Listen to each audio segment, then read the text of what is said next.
Situated on a hill overlooking the Sea of Marmara and the Bosphorus, Hagia Sophia has gone through various transformations since it was built in what is now Istanbul in 537, and it remains one of the most important monuments of the world.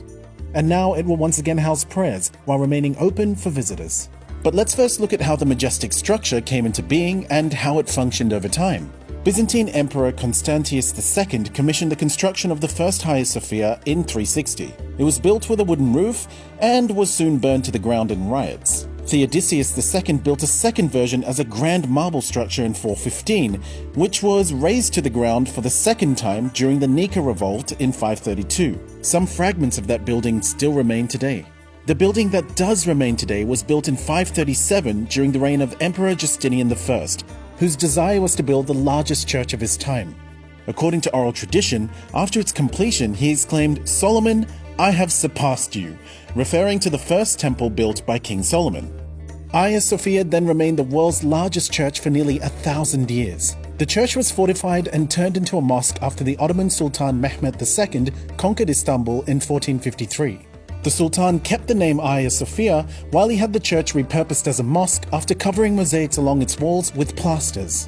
He also added Islamic features such as minarets and a mihrab, a niche in the wall where the Muslim imam would lead prayer in the direction of Mecca. It remained the principal mosque in Istanbul right up until 1616, when construction on the Sultan Ahmet Mosque, also known as the Blue Mosque, was finally completed. In 1931, the founder of the Byzantine Institute of America, Thomas Whitmore, traveled to Istanbul and obtained the permission of Mustafa Kemal Atatürk, the first president of the Republic of Turkey, to oversee the removal of plaster covering the Byzantine mosaics in Hagia Sophia and turn it from a mosque into a museum.